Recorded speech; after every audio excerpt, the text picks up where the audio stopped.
কিছু হাতে শিরোরেখা বা মাইন লাইন, যাকে বুদ্ধিরেখাও বলা হয়, বেশ ছোট দৈর্ঘ্যের থাকে। এদের বুদ্ধি কম বা বোকা যদি ভাবেন তাহলে ভুল করে ফেলবেন। এই ধরনের ছোট বা শর্ট হেডলাইনের মানুষরা খুব কুইক ডিসিশান নেয়, পরিস্থিতির সাথে খুব তাড়াতাড়ি মানিয়ে নেয়, কিন্তু ধৈর্য কম থাকে। ইমোশানকে কন্ট্রোল করতে পারে না, কখনো কখনো অসাবধান হয়ে যায়, তাড়াহুড়োর মধ্যে থাকে এবং ভিতর ভিতর রাগ হলেই রাগের বহিঃপ্রকাশ করে ফেলে। আবার অনেকের হাতে দেখবেন যে শিরোরেখা বেশ লম্বা, হাতের এক প্রান্ত থেকে আর এক প্রান্ত পর্যন্ত চলে যায়। এদের অ্যাডামেন্ট বা গোঁয়ার স্বভাব দেখবেন।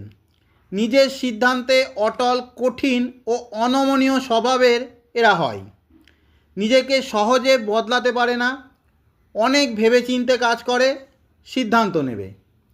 তবে এরকম লম্বা শিরোরেখা যদি একদম স্ট্রেট মঙ্গল পর্বতের ভিতরে ঢুকে যায়, মেমারি খুব শার্প হয়, প্র্যাকটিক্যাল নলেজ খুব ভালো, প্রচণ্ড বুদ্ধিমান, ওয়ার্কলোড প্রচুর নিতে পারে, কাজের চাপ যতই হোক না কেন ক্লান্ত হবে না। তাই বুদ্ধিমাত্রা দিয়ে যারা কাজ করে থাকেন, কাজের প্রেশার নেন, অনেক কর্মচারী, স্টাফ, পাবলিককে যাদের কন্ট্রোল করতে হয়, তাদের জন্য এই ধরনের শিরোরেখা হলো বেস্ট।